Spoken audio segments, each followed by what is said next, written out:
स्वागत। मैं सुरिंदर मचाकी। तुसी देख रहे हो वर्ल्ड मीडिया यूएसए ਦਾ ਟਾਕ ਸ਼ੋ ਅੱਜ ਦੀ ਗੱਲ। ਦੋਸਤੋ, ਕਿਸਾਨ ਸੰਘਰਸ਼ ਦਿੱਲੀ ਦੇ ਬੁਰਹਾਂ ਤੇ ਬੈਠੇ ਨੂੰ 10 ਮਹੀਨੇ ਹੋ ਗਏ ਨੇ ਤੇ ਉਂਝ ਜੇ ਆਲ ਓਵਰ ਦੇਖੀ ਤਾਂ 1 ਸਾਲ ਤੋਂ ਉੱਪਰ ਕਿਸਾਨ ਸੰਘਰਸ਼ ਚੱਲਦੇ ਨੂੰ ਹੋ ਗਿਆ। 3 ਖੇਤੀ ਕਾਨੂੰਨ ਰੱਦ ਕਰਾਉਣੇ ਔਰ ਐਮਐਸਪੀ ਲੀਗਲ ਕਰਾਉਣ ਦੇ ਮੁੱਦੇ ਨੂੰ ਲੈ ਕੇ ਇਹ ਕਿਸਾਨ ਸੰਘਰਸ਼ ਸ਼ੁਰੂ ਹੋਇਆ ਸੀ। ਇੰਨਾ ਸਮਾਂ ਬੀਤਣ ਦੇ ਬਾਵਜੂਦ ਕੇਂਦਰ ਸਰਕਾਰ ਟਸ ਤੋਂ ਮਸ ਨਹੀਂ ਹੋ ਰਹੀ ਔਰ ਕਿਸਾਨ ਸੰਘਰਸ਼ बड़ा दृढ़ संकल्प है इन्होंने कानूनों रद्द करवाने वास्ते ते एमएसपी लीगल करवाने वास्ते। और डे टू डे किसान संघर्ष जिहड़ा हैगा मुल्क के बाकी हिस्सों के भी अपना बावकार असर दिखा रहा और उतों के जिहड़े जनजीवन नूं अपने नाल जोड़ रहा। कुछ दिन पहला घटनावां बड़ी तेजी नाल वापरियां पर करनाल दे विच पुरअमन किसानां दे उत्ते लाठीचार्ज हुंदा और एक किसान शहीद हो गया।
ठा बजवा दो फटाफट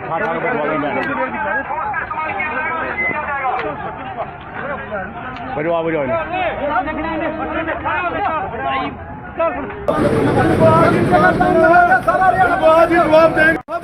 हम कितना ताकतवर है। सारा हरियाणा रोड पे आओ। ये देखो 70 साल के बूढ़े का खून ऐसे निकल रहा है। बहुत बुरी तरह से लाठीचार्ज किया है, पीछे उसकी बात तोड़ दी।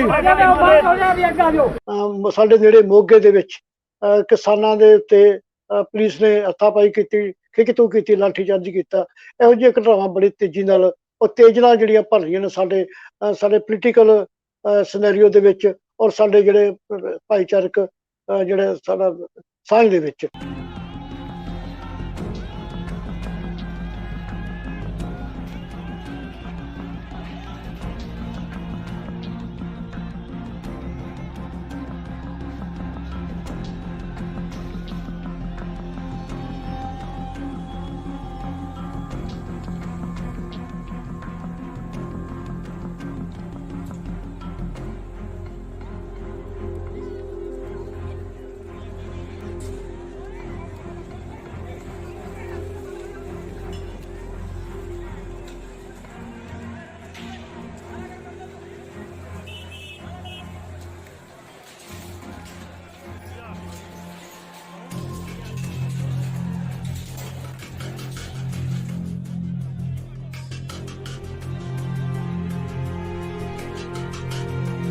और इन्हां सारे मुद्दों के उत्ते असीं चर्चा करने लई अपने नाल जोड़िया किरती किसान यूनियन के सीनियर वाइस प्रेजिडेंट रजिंदरदीप सिंह वाला।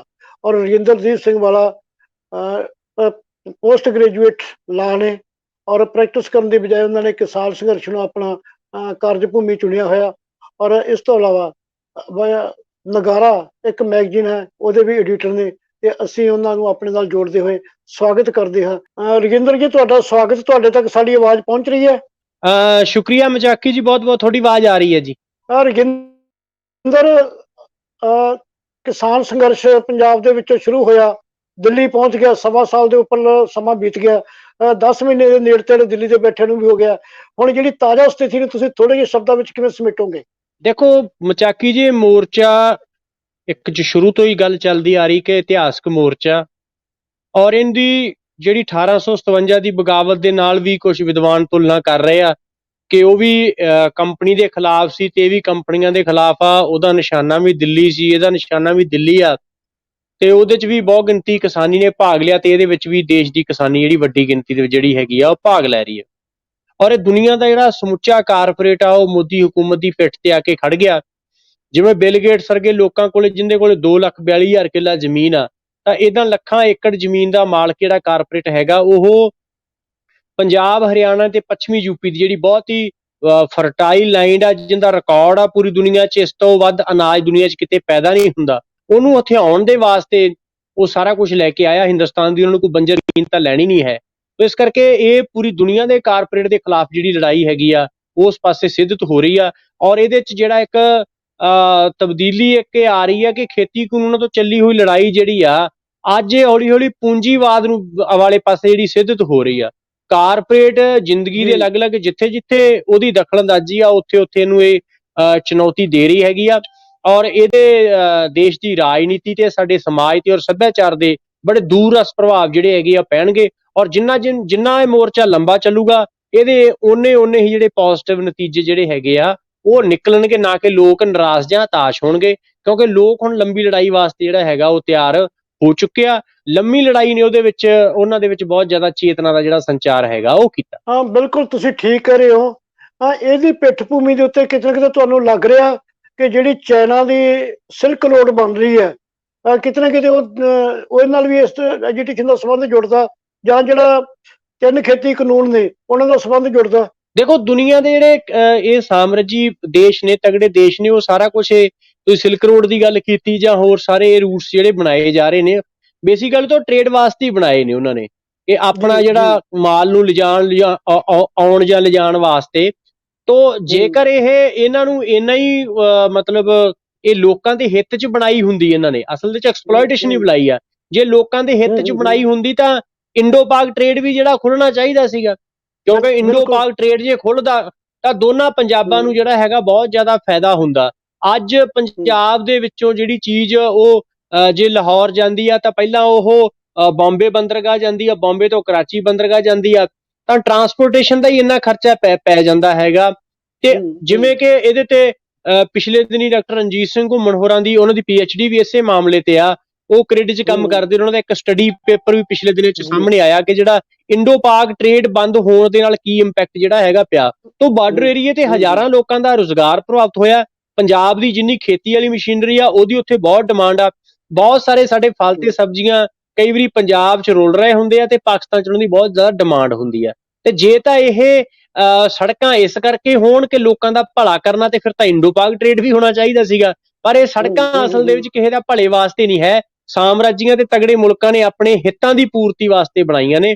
ਤੋਂ ਚਾਈਨਾ ਨੇ ਵੀ ਸੜਕ ਇਸੇ ਕਰਕੇ ਬਣਾਈ ਜਿਹੜੀ ਦੇਸ਼ ਦੇ ਦੁਨੀਆ ਦੇ 100 ਦੇ ਮੁਲਕ ਕਰੀਬ ਦੇ ਮੁਲਕਾਂ ਦੇ ਵਿੱਚ ਜਾਂਦੀ ਹੈਗੀ ਆ। ਤੋਂ ਜਿਹੜੀ ਗੱਲ ਮੈਂ ਪਹਿਲਾਂ ਕਹੀ ਕਿ ਇਹ ਬਹੁਤ ਫਰਟਾਈਲ ਲੈਂਡ ਆ, ਜਿੰਦੇ ਤੇ ਵੱਡੀਆਂ ਜਿਹੜੀਆਂ ਕਾਰਪੋਰੇਟ ਘਰਾਣੇ ਆ ਉਹਨਾਂ ਦੀ ਅੱਖ ਹੈਗੀ ਆ। ਤੋਂ ਗੱਲ ਤਾਂ ਜੁੜੀ ਹੋਈ ਆ। ਜੋ ਸਾਮਰਾਜ ਦੇ ਦੌਰ ਦੇ ਵਿੱਚ ਤਾਂ ਜਿਵੇਂ ਪੂੰਜੀਵਾਦ ਦੇ ਦੌਰ 'ਚ ਹੁੰਦਾ ਕਿ ਸਮਾਜ 2 ਹਿੱਸਿਆਂ 'ਚ ਵੰਡਿਆ ਹੁੰਦਾ, ਲੁੱਟਣ ਵਾਲੇ ਲੋਕ ਤੇ ਲੁੱਟੇ ਜਾਣ ਵਾਲੇ ਲੋਕ। ਸਾਮਰਾਜਵਾਦ ਦੇ ਦੌਰ 'ਚ ਜਿਹੜਾ ਗਲੋਬ 2 ਹਿੱਸਿਆਂ 'ਚ ਵੰਡਿਆ ਜਾਂਦਾ, ਲੁੱਟਣ ਵਾਲੇ ਮੁਲਕ ਤੇ ਲੁੱਟੇ ਜਾਣ ਵਾਲੇ ਮੁਲਕ। ਤੁਸੀਂ ਇੰਡੋ ਪਾਕ ਟ੍ਰੇਡ ਵਾਸਤੇ ਬਾਰਡਰ ਖੋਲ੍ਹਣ ਦੀ ਗੱਲ ਕੀਤੀ ਹੈ। ਮੇਰਾ ਸਿੱਧਾ ਸਵਾਲ ਹੈ, ਸੰਯੁਕਤ ਕਿਸਾਨ ਮੋਰਚਾ ਤੇ ਪਾਰਟੀਕੂਲਰ ਕਿਰਤੀ ਕਿਸਾਨ ਯੂਨੀਅਨ, ਜਿਹੜਾ ਸੈਣੀ ਵਾਲਾ ਬਾਰਡਰ ਜਾਂ ਹੋਰ ਜਿਹੜੇ ਸਾਡੇ ਪੰਜਾਬ ਨਾਲ ਲੱਗਦੇ ਪਾਕਿਸਤਾਨ ਦੇ ਬਾਰਡਰ ਨੇ, ਉਹਨਾਂ ਨੂੰ ਟ੍ਰੇਡ ਵਾਸਤੇ ਤੇ ਆਮ ਆਵਾਜਾਈ ਵਾਸਤੇ ਖੋਲ੍ਹਣ ਵਾਸਤੇ ਹਮਾਇਤ ਕਰਦੀ ਹੈ। ਮਚਾਕੀ ਜੀ, ਜਿੱਥੋਂ ਤੱਕ ਸੰਯੁਕਤ ਕਿਸਾਨ ਮੋਰਚੇ ਦਾ ਮਾਮਲਾ ਹੈਗਾ, ਸੰਯੁਕਤ ਕਿਸਾਨ ਮੋਰਚੇ 'ਚ ਅਲੱਗ-ਅਲੱਗ ਆਈਡੀਓਲੋਜੀ ਵਾਲੇ ਅਲੱਗ-ਅਲੱਗ ਸ਼ੇਡਸ ਦੇ ਜਿਹੜੇ ਲੋਕ ਨੇ, ਔਰ ਉਹ ਮੋਰਚਾ ਸਿਰਫ 3 ਖੇਤੀ ਕਾਨੂੰਨ ਔਰ MSP ਦਾ ਲੀਗਲ ਰਾਈਟ ਲੈਣ ਵਾਸਤੇ ਜਿਹੜਾ ਹੈਗਾ ਬਣਿਆ। ਜਿੱਥੋਂ ਤੱਕ ਕਿਰਤੀ ਕਿਸਾਨੀ ਯੂਨੀਅਨ ਦਾ ਸੰਬੰਧ ਆ, ਤੇ ਕਿਰਤੀ ਕਿਸਾਨੀ ਯੂਨੀਅਨ ਤਾਂ ਸਮਝਦੀ ਕਿ ਦੋਨਾਂ ਦੇਸ਼ਾਂ ਨੂੰ ਜਿਹੜੀ ਲੋਕਾਂ ਦੀ ਨੇੜਤਾ ਹੋਣੀ ਚਾਹੀਦੀ ਆ। ਉਧਰਲਾ ਪੰਜਾਬ ਤੇ ਇਧਰਲਾ ਪੰਜਾਬ ਇੱਕੋ ਜਿਹਾ ਸਾਡਾ ਕਲਚਰ ਆ, ਇੱਕੋ ਜਿਹੀ ਖੇਤੀਬਾੜੀ ਆ। ਤੋਂ ਅਸੀਂ ਜੇ ਟ੍ਰੇਡ ਵਾਸਤੇ ਰਸਤਾ ਖੁੱਲੇ ਤਾਂ ਕੱਲਾ ਪਾਕਿਸਤਾਨ ਤੱਕ ਨਹੀਂ, ਅਸੀਂ ਤਾਂ ਸਾਡੇ 24 ਤੋਂ 30 ਘੰਟਿਆਂ ਦੇ ਵਿੱਚ ਕੰਟੇਨਰ ਜਿਹੜੇ ਹੈਗੇ ਅਫਗਾਨਿਸਤਾਨ ਤੱਕ ਜਾ ਸਕਦੇ ਆ। ਬਹੁਤ ਦੁਨੀਆ ਦੇ ਬਹੁਤ ਗਾਂਹ ਤੱਕ ਚੀਜ਼ਾਂ ਜਿਹੜੀਆਂ ਸਾਡੀਆਂ ਨੇ ਜਾ ਸਕਦੀਆਂ ਨੇ। ਇਸ ਖਿੱਤੇ ਦੇ ਵਿੱਚ ਤਾਂ ਕਈ ਬਿਲੀਅਨ ਡਾਲਰ ਦੀ ਜਿਹੜੀ ਟ੍ਰੇਡ ਦੀ ਪੋਸੀਬਿਲਿਟੀ ਹੈਗੀ ਆ। ਇਹ ਤਾਂ ਦੁਨੀਆ ਦੀਆਂ ਵੱਡੀਆਂ ਸੰਸਥਾਵਾਂ ਜਿਹੜੀਆਂ ਨੇ ਮੰਨਦੀਆਂ ਨੇ। ਤੋ ਇਹਦੇ ਨਾਲ ਇੱਕ ਏਮਪਲੋਇਮੈਂਟ ਜਨਰੇਟ ਹੋਊਗੀ ਇਸ ਇਲਾਕੇ ਦੇ ਵਿੱਚ। ਤੋ ਕਿਰਤੀ ਕਿਸਾਨ ਯੂਨੀਅਨ ਤਾਂ ਚਾਹੁੰਦੀ ਹੈ ਕਿ ਇਹ ਜਿਹੜਾ ਹੈਗਾ ਟ੍ਰੇਡ ਉਹ ਖੁੱਲਣਾ ਚਾਹੀਦਾ ਹੈ। ਸਵਾਗਤ। ਰਜਿੰਦਰ ਜੀ, ਪਿਛਲੇ ਸਮੇਂ ਦੇ ਵਿੱਚ ਕਿਉਂਕਿ ਤੁਸੀਂ ਜਿਹੜੀ 32 ਮੈਂਬਰੀ ਕਮੇਟੀ ਹੈ ਪੰਜਾਬ ਦੀ, ਉਹਨਾਂ ਦੇ ਵਿੱਚ ਸ਼ਾਮਲ ਹੋ ਔਰ ਸੰਯੁਕਤ ਕਿਸਾਨ ਮੋਰਚੇ ਦੇ ਬੜੇ ਵੱਡੇ ਆਗੂ, ਜਿੰਨੀਆਂ ਸਰਕਾਰ ਨਾਲ ਨੈਗੋਸ਼ੀਏਸ਼ਨਾਂ ਹੋਈਆਂ, ਜਿੱਥੇ ਤੱਕ ਮੈਨੂੰ ਯਾਦ ਆ ਤੁਸੀਂ ਹਰ ਨੈਗੋਸ਼ੀਏਸ਼ਨ ਦੇ ਵਿੱਚ ਸ਼ਾਮਲ ਰਹੇ ਹੋ। ਔਰ ਉਹਨਾਂ ਦੇ ਆਧਾਰ ਤੇ ਅਸੀਂ ਜਾਣਨਾ ਚਾਹਾਂਗੇ ਕਿ ਪਿੱਛੇ ਜਿਹੜਾ ਸਰਕਾਰ ਨੇ ਨਵਾਂ ਟ੍ਰੈਂਡ ਲਿਆ, ਉਹਦੇ ਵਿੱਚ ਜਿਹੜੀ ਜਥੇਬੰਦੀਆਂ ਨੇ, ਜਥੇਬੰਦੀਆਂ ਦੀ ਕੀ ਰਾਏ ਆ ਕਿ ਤਿੰਨੇ ਖੇਤੀ ਕਾਨੂੰਨ ਰੱਦ ਕੀਤੇ ਬਿਨਾਂ ਕੋਈ ਸਮਝੌਤਾ ਨਹੀਂ ਹੋਣਾ, ਜਾਂ ਕੋਈ ਇੱਕ ਕਾਨੂੰਨ ਰੱਦ ਕੀਤੇ ਨਾਲ ਸਮਝੌਤਾ ਹੋ ਸਕਦਾ, ਜਾਂ ਕੋਈ ਸਾਂਝੀ ਕਮੇਟੀ ਬਣਾਉਣ ਨਾਲ ਸਮਝੌਤਾ ਹੋ ਸਕਦਾ। ਇਹ ਮੈਨੂੰ ਲੱਗ ਰਿਹਾ ਕਿ ਵੱਖ-ਵੱਖ ਸ਼ੇਡ ਦੇ ਵਿੱਚ ਵੱਖ-ਵੱਖ ਚਰਚਾ ਚੱਲ ਰਹੀ ਹੈ। ਤੁਸੀਂ ਇਸ ਨੁਕਤੇ ਤੋਂ ਸਪਸ਼ਟ ਕਰਿਓ। ਇਹ ਤੁਹਾਡੀ ਗੱਲ ਠੀਕ ਹੈ ਮਚਾਕੀ ਜੀ ਕਿ ਅਲੱਗ-ਅਲੱਗ ਰਾਇਆਂ ਹੈਗੀਆਂ ਨੇ, ਅਲੱਗ-ਅਲੱਗ ਵਿਊ ਪੁਆਇੰਟ ਹੈਗੇ ਆ, ਪਰ ਉਹ ਸਾਰੇ ਇੰਟਰਨਲ ਡਿਸਕਸ਼ਨ ਦਾ ਮੈਟਰ ਨੇ। ਬਾਹਰ ਤਾਂ ਸਾਰਾ ਸੰਯੁਕਤ ਕਿਸਾਨ ਮੋਰਚਾ ਫਿਲਹਾਲ ਇਸ ਗੱਲ ਤੇ ਖੜਾ ਕਿ ਤਿੰਨੋਂ ਖੇਤੀ ਕਾਨੂੰਨ ਜਿਹੜੇ ਹੈਗੇ ਆ ਉਹ ਅਸੀਂ ਰੱਦ ਕਰਵਾਉਣੇ ਹੈਗੇ ਆ। ਔਰ ਇਹਦੇ ਚ ਮੈਂ ਇੱਕ ਗੱਲ ਕਹਿਣੀ ਚਾਹੂੰਗਾ ਕਿ ਜਿਹੜਾ ਇੱਕ ਨੈਰੇਟਿਵ ਬਣਾਉਣ ਦੀ ਕੋਸ਼ਿਸ਼ ਕੀਤੀ ਗਈ ਮੀਡੀਆ ਦੇ ਕੁਝ ਹਿੱਸਿਆਂ ਦੁਆਰਾ ਕਿ ਦੇਖੋ ਕਿਸਾਨ ਵੀ ਜਿੱਤ ਤੇ ਅੜੇ ਹੋਏ ਆ, ਮੋਦੀ ਵੀ ਜਿੱਤ ਤੇ ਅੜਿਆ ਹੋਇਆ, ਇਸ ਤਰ੍ਹਾਂ ਨਹੀਂ ਹੈ। ਮੋਦੀ ਇਹਦਾ ਇਸ ਤਰ੍ਹਾਂ ਦੀ ਪੇਸ਼ਕਾਰੀ ਕਰਨ ਦਾ ਉਹਨਾਂ ਦਾ ਮਤਲਬ ਇਹ ਹੈਗਾ ਕਿ ਮੋਦੀ ਸਰਕਾਰ ਪਿੱਛੇ ਨਹੀਂ ਹਟ ਰਹੀ, ਜਦਕਿ ਤੱਥ ਕੁਝ ਹੋਰ ਕਹਿੰਦੇ ਨੇ ਕਿ ਮੋਦੀ ਸਰਕਾਰ ਤਾਂ ਲਗਾਤਾਰ ਪਿੱਛੇ ਹਟ ਰਹੀ ਹੈ। ਪਹਿਲਾਂ ਉਹਨਾਂ ਨੇ ਕਿਹਾ ਹਰਿਆਣਾ ਨਹੀਂ ਲੰਘਣ ਦੇਣਾ, ਪਿੱਛੇ ਹਟ ਰਹੀ ਹੈ ਲਗਾਤਾਰ। ਮਾਨਸਿਕ ਤੌਰ ਤੇ ਕਿਸਾਨ ਸੰਘਰਸ਼ ਦੇ ਦਬਾਅ ਹੇਠਾਂ ਵੀ ਹੈ। ਬਿਲਕੁਲ ਜੀ ਬਿਲਕੁਲ। ਉਹਦੀਆਂ ਮੈਂ 2-3 ਮੋਟੀਆਂ ਐਗਜ਼ਾਮਪਲਾਂ ਦੇਣੀਆਂ ਚਾਹੂੰਗਾ।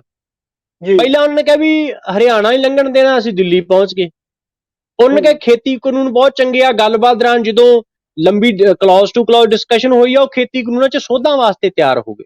ਆਪਣੇ ਬਣਾਏ ਕਾਨੂੰਨ ਨੂੰ ਕੋਈ ਸਰਕਾਰ 4 ਮਹੀਨਿਆਂ ਵਾਸਤੇ 4 ਮਹੀਨਿਆਂ ਬਾਅਦ ਸੋਧਾਂ ਲਈ ਤਿਆਰ ਹੋ ਜੇ ਤਾਂ ਪਿੱਛੇ ਕੌਣ ਹਟਿਆ? 6 ਮਹੀਨਿਆਂ ਬਾਅਦ ਉਹ ਖੇਤੀ ਕਾਨੂੰਨ ਸਸਪੈਂਡ ਕਰਨ ਵਾਸਤੇ ਤਿਆਰ ਹੋ ਗਏ, ਸਸਪੈਂਡ ਉਹਨਾਂ ਨੇ ਕਰਤੇ, ਪਿੱਛੇ ਕੌਣ ਹਟਿਆ? ਕਾਨੂੰਨ ਹੁਣ ਸਸਪੈਂਡ ਹੋਏ ਵੇ ਨੇ। ਉਹ ਲਗਾਤਾਰ ਮੋਦੀ ਗਵਰਨਮੈਂਟ ਪਿੱਛੇ ਹਟ ਰਹੀ ਹੈ। ਤੋਂ ਅਸੀਂ ਲਗਾਤਾਰ ਜਿੱਤ ਵਾਲੇ ਪਾਸੇ ਜਿਹੜਾ ਹੈਗਾ ਵੱਧ ਰਹੇ ਹਾਂ। ਲੋਕਾਂ ਨੂੰ ਇਹ ਗੱਲ ਕਿਸੇ ਵੀ ਇਸ ਤਰ੍ਹਾਂ ਦੇ ਭੁਲੇਖੇ 'ਚ ਨਹੀਂ ਰਹਿਣਾ ਚਾਹੀਦਾ ਕਿ ਮੋਦੀ ਸਰਕਾਰ ਵੀ ਅੜੀ ਹੋਈ ਹੈਗੀ ਆ, ਉਹ ਪਿੱਛੇ ਹਟ ਰਹੀ ਆ। ਆਪਾਂ ਅੜੇ ਹੋਏ ਆ ਕਿ ਮੁਕੰਮਲ ਜਿੱਤ ਲੈ ਕੇ ਹੀ ਵਾਪਸ ਜਾਣਾ। ਆਰਐਸਐਸ ਜਿਹਦੀਆਂ ਹਦਾਇਤਾਂ ਤੇ ਭਾਰਤੀ ਜਨਤਾ ਪਾਰਟੀ ਕੰਮ ਕਰ ਰਹੀ ਹੈ, ਜਾਂ ਜਿਹਦੀ ਕੁੱਖੋਂ ਭਾਰਤੀ ਜਨਤਾ ਪਾਰਟੀ ਪੈਦਾ ਹੋਈ ਹੈ, ਉਹਨਾਂ ਦੇ ਇੱਕ ਭਾਰਤੀ ਕਿਸਾਨ ਸੰਘ ਕਿਸਾਨੀ ਵਿੰਗ ਹੈ।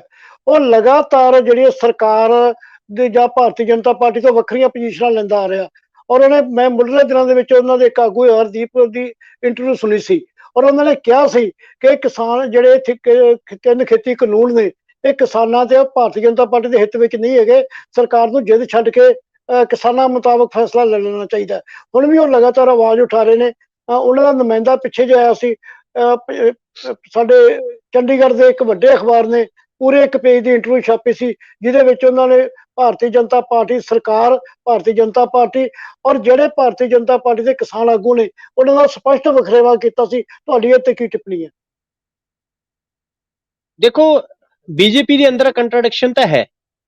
ਕਿਸਾਨ ਉਹਨਾਂ ਦੇ ਕਿਸਾਨ ਸੰਘ ਦੀਆਂ ਜਿਹੜੀਆਂ 16,000 ਤੋਂ ਉੱਪਰ ਇਕਾਈਆਂ ਨੇ, ਉਹ ਚਿੱਠੀ ਲਿਖ ਚੁੱਕੀਆਂ ਨੇ ਇਸ ਮਾਮਲੇ ਤੇ। ਜਿਹੜੇ 16,000 ਤੋਂ ਉੱਪਰ ਉਹਨਾਂ ਦੇ ਯੂਨਿਟ ਨੇ ਕਿ ਖੇਤੀ ਕਾਨੂੰਨ ਜਿਹੜੇ ਰੱਦ ਹੋਣੇ ਚਾਹੀਦੇ ਆ।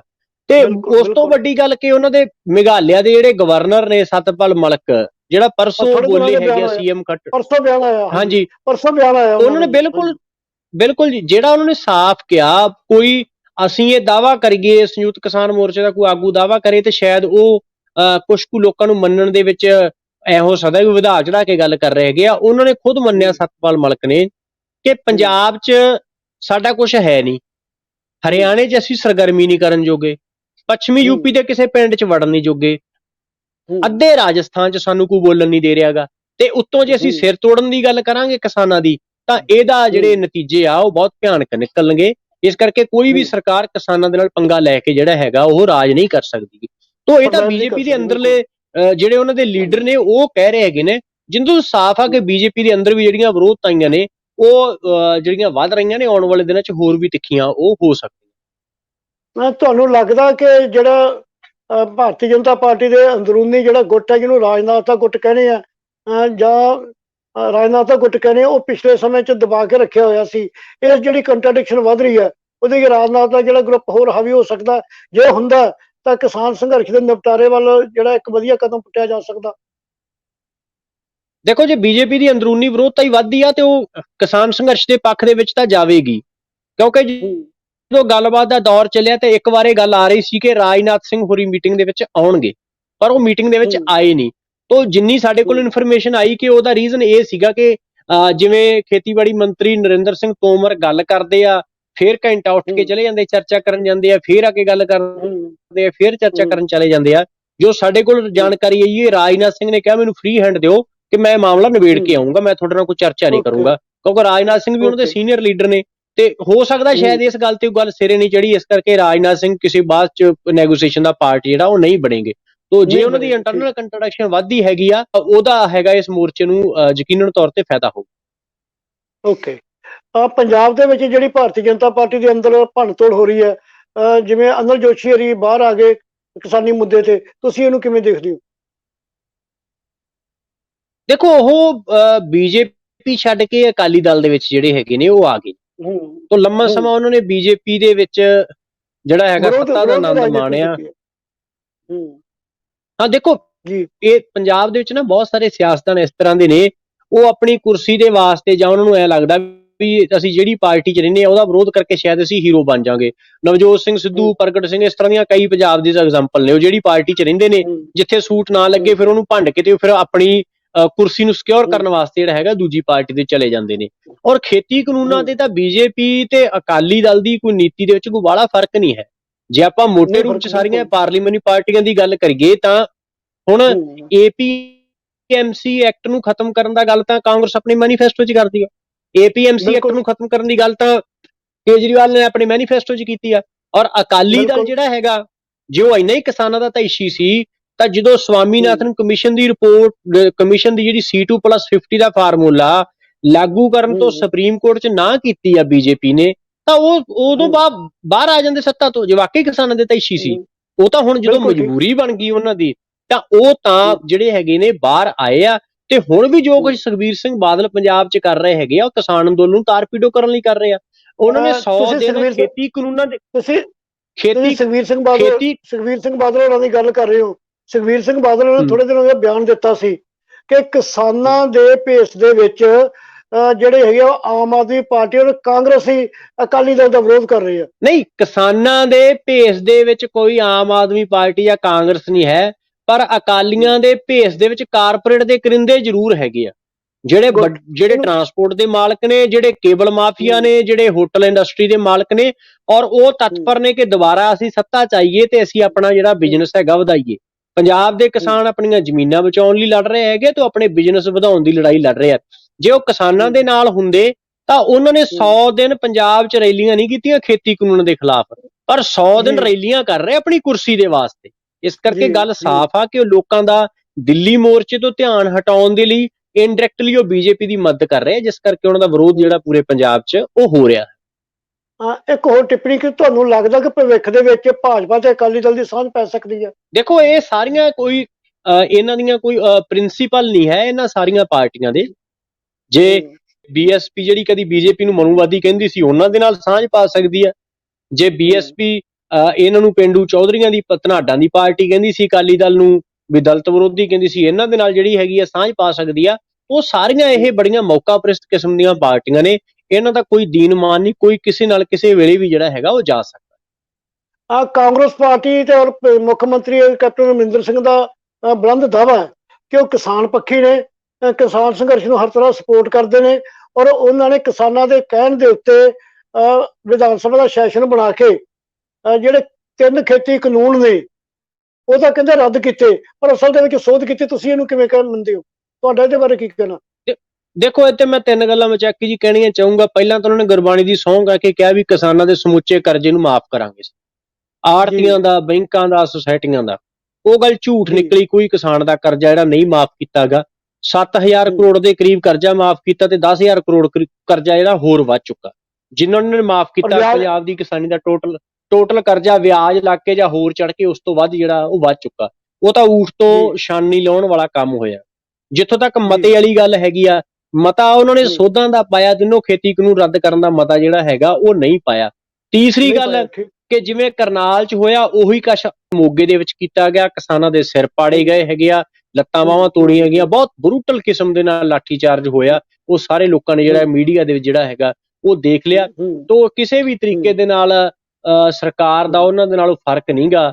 ਇਹਨਾਂ ਦੀ ਮਜਬੂਰੀ ਬਣੀ ਹੋਈ ਹੈਗੀ ਆ ਕਿ ਇਹ ਕਿਸਾਨਾਂ ਦੇ ਖਿਲਾਫ ਜੇ ਸਪਸ਼ਟ ਰੂਪ ਚ ਆਉਂਦੇ ਹੈਗੇ ਆ ਤਾਂ ਕਿਸਾਨ ਅੱਜ ਇੱਕ ਵੱਡੀ ਪਾਵਰ ਬਣ ਚੁੱਕੇ ਆ। ਤੋ ਸਾਰੀਆਂ ਸਿਆਸੀ ਪਾਰਟੀਆਂ ਜਿਹੜੀਆਂ ਵੀ ਕਿਸਾਨ ਹਿਤੈਸ਼ੀ ਹੋਣ ਦਾ ਦਾਅਵਾ ਕਰ ਰਹੀਆਂ ਨੇ, ਉਹ ਕੁੱਲ ਮਿਲਾ ਕੇ ਉਹ ਵੋਟ ਬੈਂਕ ਦੇ ਨਜ਼ਰੀਏ ਤੋਂ ਬੋਲ ਰਹੇ ਆ। ਅਦਰਵਾਈਜ਼ ਉਹ ਸਾਰੇ ਹੀ ਖੇਤੀ ਦੇ ਵਿੱਚ ਕਾਰਪੋਰੇਟ ਨੂੰ ਲਿਆਉਣ ਦੀਆਂ ਨੀਤੀਆਂ ਦੇ ਹਾਮੀ ਨੇ। ਤੁਹਾਨੂੰ ਨਹੀਂ ਲੱਗ ਰਿਹਾ ਕਿ ਜਿਹੜੀਆਂ ਵਿਰੋਧੀ ਪਾਰਟੀਆਂ ਨੇ, ਖਾਸ ਕਰਕੇ ਬੀਜੇਪੀ ਦੇ ਐਂਟੀ ਪਾਰਟੀਆਂ ਨੇ, ਕਾਂਗਰਸ, ਆਮ ਆਦਮੀ ਪਾਰਟੀ ਜਾਂ ਪੰਜਾਬ ਚ ਅਕਾਲੀ ਦਲ ਗਿਣ ਲਈਏ ਜਾਂ ਕਿਸੇ ਹੱਦ ਤੱਕ ਅਸੀਂ ਖੱਬੀਆਂ ਪਾਰਟੀਆਂ ਨੂੰ ਵੀ ਗਿਣ ਲਈਏ, ਇਹ ਜਿਹੜੇ ਕਿਸਾਨ ਸੰਘਰਸ਼ ਦੇ ਮੁੱਦੇ ਤੇ, ਕਿਸਾਨ ਸੰਘਰਸ਼ ਦੀ ਹਮਾਇਤ ਤੇ ਲਿਪ ਪ੍ਰੈਕਟਿਸ ਤੋਂ ਅੱਗੇ ਨਹੀਂ ਵਧ ਰਹੀਆਂ? ਅਮਲੀ ਰੂਪ ਦੇ ਵਿੱਚ ਕੋਈ ਬਹੁਤਾ ਇਹਨਾਂ ਨੇ ਕੀਤਾ ਨਹੀਂ ਜਿਹੜਾ ਕਰਨ ਦੀ ਲੋੜ ਸੀ। ਦੇਖੋ, ਪੰਜਾਬ ਦੇ ਵਿੱਚ ਤਾਂ ਸੰਯੁਕਤ ਕਿਸਾਨ ਮੋਰਚੇ ਦੀ ਅਗਵਾਈ 'ਚ ਕਿਸਾਨ ਜਥੇਬੰਦੀਆਂ ਲੜ ਰਹੀਆਂ ਨੇ। ਅਲੱਗ-ਅਲੱਗ ਕਿਸਮ ਦੀਆਂ ਸਿਆਸੀ ਪਾਰਟੀਆਂ, ਉਹ ਰਾਈਟ ਹੋਣ ਜਾਂ ਲੈਫਟ ਹੋਣ, ਉਹਨਾਂ ਦੀ ਜਿਹੜੀ ਸਰਗਰਮੀ ਉਸ ਪੱਧਰ ਦੀ ਜਿਹੜੀ ਨਹੀਂ ਰਹੇਗੀ ਜਿੰਨੀ ਸਰਗਰਮੀ ਜਿਹੜੀ ਆ ਉਹ ਹੋਣਾ ਚਾਹੀਦੀ ਆ। ਉਹ ਵੱਖਰੀ ਗੱਲ ਆ ਕਿ ਉਹ ਕੋਈ ਲੈਫਟ ਪਾਰਟੀਆਂ ਨਾਲ ਜੁੜੇ ਹੋਏ ਲੋਕ, ਉਹ ਕਿਸਾਨ ਜਥੇਬੰਦੀਆਂ ਦੇ ਕਾਰਕੁਨ ਨੇ, ਉਹ ਜ਼ੋਰ ਲਾ ਕੇ ਕੰਮ ਕਰ ਰਹੇ ਹੈਗੇ ਆ, ਪਰ ਉਹ ਉਹਨਾਂ ਦੀ ਕੋਈ ਸਿਆਸੀ ਪਲੇਟਫਾਰਮ ਤੋਂ ਜਿਹੜੀ ਉਨੀ ਸਰਗਰਮੀ ਨਹੀਂ ਹੋਈ ਜਿੰਨੀ ਹੋਣੀ ਚਾਹੀਦੀ ਸੀ। ਕਿਉਂਕਿ ਜਦੋਂ ਆਪਾਂ ਕਾਰਪੋਰੇਟ ਦੀ ਗੱਲ ਕਰਦੇ ਹਾਂ, ਕੈਪੀਟਲਿਜ਼ਮ ਦੀ ਗੱਲ ਕਰਦੇ ਹੈਗੇ ਆ, ਤਾਂ ਉਹਦਾ ਜਿਹੜਾ ਅਲਟਰਨੇਟਿਵ ਥਾਟ ਹੈਗਾ ਉਹ ਲੋਕਾਂ ਦੇ ਵਿੱਚ ਜਿਹੜਾ ਉਹ ਲਿਜਾਣ ਦਾ ਉਹਨਾਂ ਦੇ ਕੋਲੇ ਮੌਕਾ ਸੀਗਾ, ਤੇ ਉਹ ਇਸ ਮਾਮਲੇ ਦੇ ਵਿੱਚ ਜਿਹੜੀ ਸਰਗਰਮੀ ਉਨੀ ਉਹ ਨਹੀਂ ਰਹੀ। ਜੇ ਪੰਜਾਬ ਦੇ ਵਿੱਚ ਖੱਬੀ ਧਿਰ ਇੰਨੀ ਕਮਜ਼ੋਰ ਨਾ ਹੁੰਦੀ ਜਿੰਨੀ ਕੁ ਆਪਾਂ ਗੱਲ ਕਰਕੇ ਜ਼ਿਕਰ ਕਰ ਰਹੇ ਹਾਂ, ਤਾਂ ਤੁਹਾਨੂੰ ਨਹੀਂ ਲੱਗਦਾ ਕਿ ਪੰਜਾਬ ਦਾ ਪੋਲੀਟੀਕਲ ਸਿਨੈਰੀਓ ਕੁਝ ਹੋਰ ਹੋਣਾ ਸੀ ਔਰ ਇਹਦੀ ਕਿਸਾਨ ਸੰਘਰਸ਼ ਨੂੰ ਸਪੋਰਟ ਕਿਸੇ ਜਿਹੜੀ ਹੋਰ ਪੱਖ ਤੋਂ ਮਜ਼ਬੂਤੀ ਨਾਲ ਹੋਣੀ ਸੀ, ਵਿਚਾਰਧਾਰਕ ਪੱਖ ਤੋਂ ਵੀ ਹੋਣੀ ਸੀ? ਦੇਖੋ ਕਿਸੇ ਵੀ ਧਿਰ ਦਾ ਮਜ਼ਬੂਤ ਹੋਣਾ ਜਾਂ ਨਾ ਹੋਣਾ ਉਹਦੀਆਂ ਇਛਾਵਾਂ ਤੇ ਨਿਰਭਰ ਨਹੀਂ ਕਰਦਾ ਗਾ, ਪਦਾਰਥਕ ਹਾਲਾਤਾਂ ਤੇ ਜਿਹੜਾ ਨਿਰਭਰ ਕਰਦਾ ਹੈਗਾ। ਤੋ ਇੱਕ ਸਮਾਂ ਦੁਨੀਆ ਦੇ ਵਿੱਚ ਇਸ ਥਾਟ ਦੀ ਚੜ੍ਹਤ ਰਹੀ, ਇੱਕ ਸੋਸ਼ਲਿਜ਼ਮ ਦਾ ਪੂਰਾ ਕੈਂਪ ਸੀ। ਉਸ ਤੋਂ ਬਾਅਦ ਜਦੋਂ ਟੁੱਟਿਆ ਹੈਗਾ, ਉਸ ਤੋਂ ਬਾਅਦ ਜਿਹੜਾ ਹੈਗਾ ਸੰਸਾਰ ਇੱਕ ਧਰੂਵੀ ਹੋ ਗਿਆ। ਕਈ ਤਰ੍ਹਾਂ ਦੀਆਂ ਤਬਦੀਲੀਆਂ ਲਗਾਤਾਰ ਨੈਸ਼ਨਲ ਇੰਟਰਨੈਸ਼ਨਲ ਲੈਵਲ ਤੇ ਵਾਪਰ ਰਹੀਆਂ ਨੇ। ਅੱਜ ਜਿੰਨਾ ਵੱਡਾ ਆਰਥਿਕ ਸੰਕਟ ਹੈਗਾ ਔਰ ਜਿਸ ਪੱਧਰ ਤੇ ਪੂੰਜੀਵਾਦ ਐਕਸਪੋਜ਼ ਹੋਇਆ ਕਿ ਕਿੱਡਾ ਵੱਡਾ ਮਾਨਵਤਾ ਦਾ ਦੁਸ਼ਮਣ ਹੈਗਾ, ਤੇ ਉਹ ਤੁਸੀਂ ਦੇਖ ਲਓ ਇਸ ਮੋਰਚੇ ਦੇ ਵਿੱਚ ਵੀ ਜਿਹੜਾ ਹੈਗਾ ਉਹ ਭਾਵੇਂ ਨੈਗੇਟਿਵ ਜਾਂ ਪੋਜ਼ਿਟਿਵ ਕਿਸੇ ਤਰੀਕੇ ਨਾਲ ਲੋਕਾਂ ਨੇ ਲਗਾਤਾਰ ਕਮਿਊਨਿਸਟਾਂ ਨੂੰ ਟਾਰਗੇਟ ਕੀਤਾ ਹੈਗਾ। ਤੋਂ ਇੱਕ ਚਰਚਾ ਦੇ ਵਿੱਚ ਤਾਂ ਜਿਹੜਾ ਹੈਗਾ ਦੁਬਾਰਾ ਆਉਣਾ ਸ਼ੁਰੂ ਹੋਇਆ ਹੈਗਾ। ਉਹ ਇਹ ਕਦੋਂ ਮਟੀਰੀਅਲਾਈਜ਼ ਕਦੋਂ ਹੁੰਦੀ ਹੈ ਫੋਰਸ, ਇਹ ਜਿਹੜਾ ਹੈਗਾ ਇੱਕ ਪ੍ਰੋਸੈਸ ਦਾ ਕੰਮ ਹੈਗਾ, ਕਿਉਂਕਿ ਰੈਵੋਲੂਸ਼ਨਰੀ ਮੂਵਮੈਂਟ ਦਾ ਬਣਨਾ, ਪ੍ਰੋਗਰੈਸਿਵ ਮੂਵਮੈਂਟ ਦਾ ਬਣਨਾ, ਇਹ ਓਵਰਨਾਈਟ ਨਹੀਂ ਹੁੰਦਾ ਗਾ, ਇਹ ਇੱਕ ਪ੍ਰੋਸੈਸ ਦਾ ਕੰਮ ਹੈਗਾ। ਤੋ ਇਹ ਪ੍ਰੋਸੈਸ ਜਿਹੜਾ ਹੈਗਾ ਉਹ ਕੁਛ ਹੱਦ ਤੱਕ ਸ਼ੁਰੂ ਹੋਇਆ, ਉਹ ਇਸ ਮੂਵਮੈਂਟ ਦੌਰਾਨ ਉਹ ਲੱਗਦਾ। ਕੁਝ ਧਿਰਾਂ ਵੱਲੋਂ ਬੜੀ ਸਰਗਰਮੀ ਨਾਲ ਕਿਸਾਨ ਸੰਘਰਸ਼ ਨੂੰ ਕਾਮਰੇਡ ਬਨਾਮ ਜਿਹੜਾ ਸਿੱਖ ਬਨਾਮ ਦਾ ਇੱਕ ਰੂਪ ਦੇਣ ਦਾ ਯਤਨ ਕੀਤਾ, ਉਹਦੇ ਪਿੱਛੇ ਤੁਸੀਂ ਕੀ ਕਾਰਨ ਸਮਝਦੇ ਹੋ?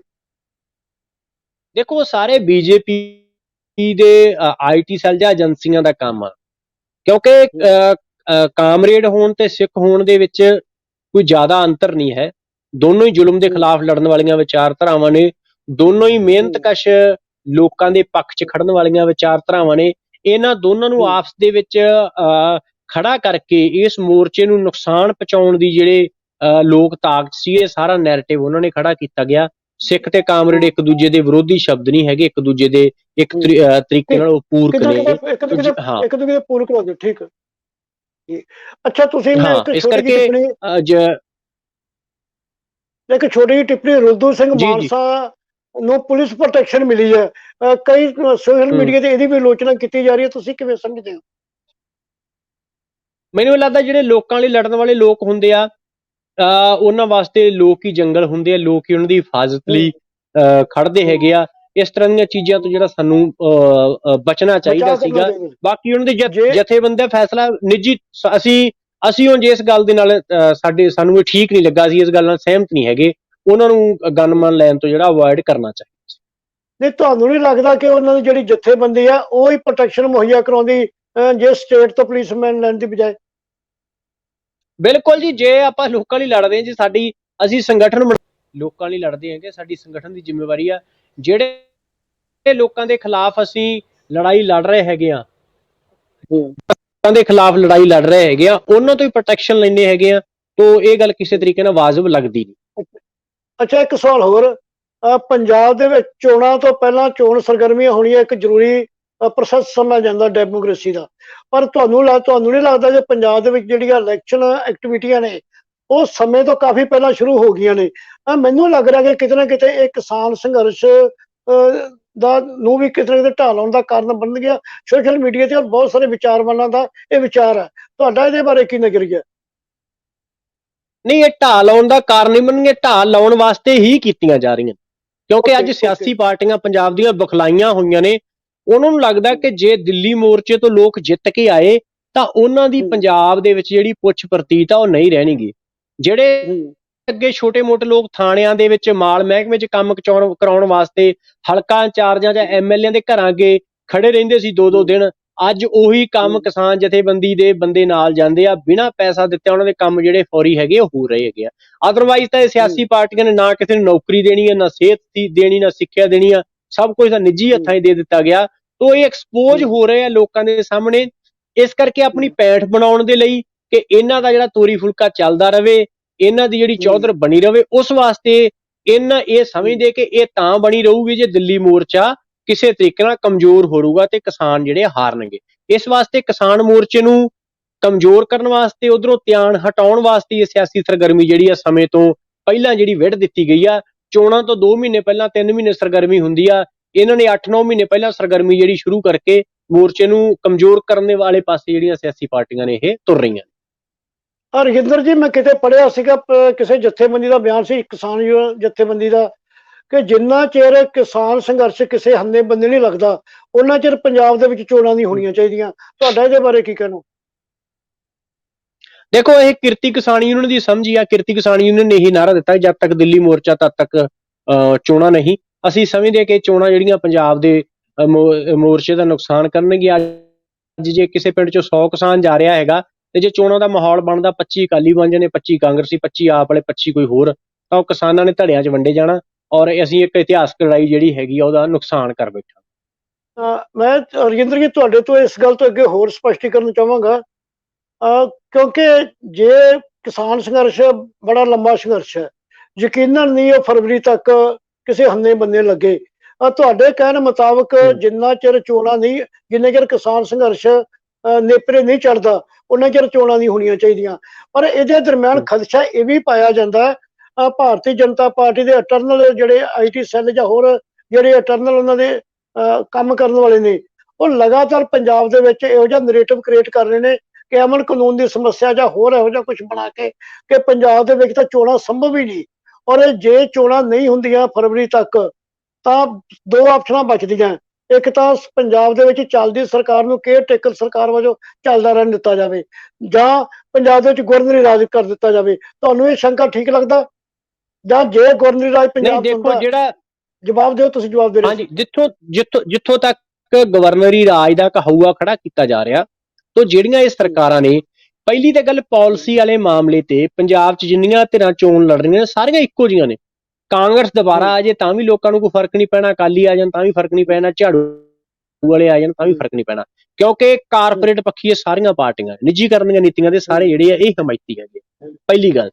ਦੂਸਰੀ ਗੱਲ, ਜਿਹੜਾ ਇਹ ਖਊਆ ਖੜਾ ਕੀਤਾ ਜਾ ਰਿਹਾ ਵੀ ਸਿਆਸੀ ਸਰਗਰਮੀਆਂ ਨੂੰ ਅਲਾਉ ਕੀਤਾ ਜਾਵੇ, ਇਹਨਾਂ ਦਾ ਵਿਰੋਧ ਨਾ ਕੀਤਾ ਜਾਵੇ ਤਾਂ ਕਿ ਗਵਰਨਰੀ ਰਾਜ ਤੋਂ ਬਚਿਆ ਜਾ ਸਕੇ।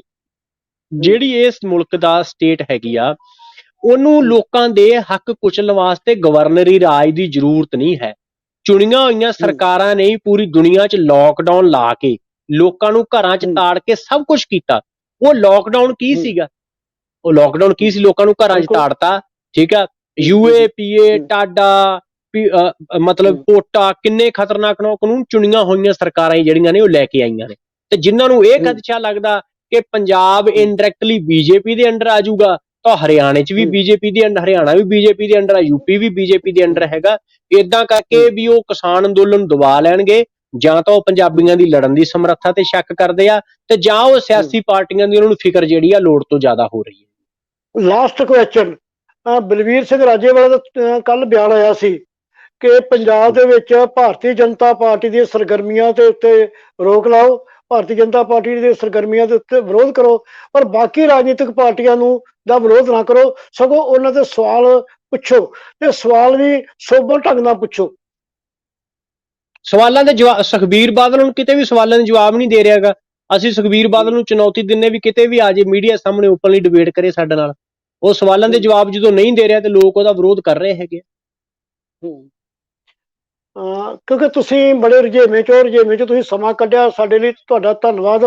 ਬਹੁਤ ਸਾਰੇ ਹੋਰ ਮੁੱਦੇ ਨੇ ਜਿਨ੍ਹਾਂ ਤੇ ਤੁਹਾਡੇ ਨਾਲ ਚਰਚਾ ਕਰਨੀ ਬਣਦੀ ਸੀ, ਪਰ ਤੁਹਾਡੀ ਮਜਬੂਰੀ ਕਿਤੇ ਤੁਸੀਂ ਜਾਣਾ ਹੈ। ਇਸ ਕਰਕੇ ਅਸੀਂ ਅੱਜ ਦੀ ਇਸ ਟਾਕ ਨੂੰ ਇੱਥੇ ਹੀ ਰੋਕਦੇ ਹਾਂ। ਅਗਲੀ ਟਾਕ ਫਿਰ ਆਪਾਂ ਕਿਸੇ ਦਿਨ ਕਰਾਂਗੇ। ਰਜਿੰਦਰ ਜੀ, ਤੁਸੀਂ ਸਾਨੂੰ ਜੁਆਇਨ ਕੀਤਾ, ਧੰਨਵਾਦ। ਤੇ ਦਰਸ਼ਕੋ, ਤੁਸੀਂ ਵੀ ਇਹ ਸਾਰੀ ਟਾਕ ਨੂੰ ਬੜੀ ਤੀਬਰਤਾ ਨਾਲ, ਬੜੀ ਦਿਲਚਸਪੀ ਨਾਲ ਵੇਖਿਆ, ਸੁਣਿਆ, ਮਾਣਿਆ। ਤੁਹਾਨੂੰ ਜੇ ਲੱਗਦਾ ਇਹ ਗੱਲਬਾਤ ਨੂੰ ਹੋਰ ਲੋਕਾਂ ਦੇ ਵਿੱਚ ਜਾਣਾ ਚਾਹੀਦਾ, ਇਹਦੇ ਤੇ ਸੰਵਾਦ ਚੱਲਣਾ ਚਾਹੀਦਾ, ਤਾਂ ਸਾਡੀ ਇਸ ਟਾਕ ਨੂੰ ਲਾਈਕ ਕਰਿਓ, ਸ਼ੇਅਰ ਕਰਿਓ, ਕਮੈਂਟ ਕਰਿਓ। ਤੇ ਜਿਨ੍ਹਾਂ ਦੋਸਤਾਂ ਨੇ ਅਜੇ ਤੱਕ ਚੈਨਲ ਸਬਸਕ੍ਰਾਈਬ ਨਹੀਂ ਕੀਤਾ ਤੇ ਪਲੀਜ਼ ਉਹ ਚੈਨਲ ਨੂੰ ਸਬਸਕ੍ਰਾਈਬ ਕਰਿਓ। ਇੱਕ ਵਾਰ ਫਿਰ ਤੁਹਾਡਾ ਸਾਰਿਆਂ ਦਾ ਧੰਨਵਾਦ। ਫਿਰ ਮਿਲਾਂਗਾ ਕਿਸੇ ਹੋਰ ਮੁੱਦੇ ਨੂੰ ਲੈ ਕੇ। ਉਹਨਾਂ ਚਿਰ ਅਲਵਿਦਾ, ਸਤਿ ਸ੍ਰੀ ਅਕਾਲ, ਆਦਾਬ ਵਰਗੇ। ਸਤਿ ਸ਼੍ਰੀ ਅਕਾਲ ਜੀ, ਧੰਨਵਾਦ ਜੀ।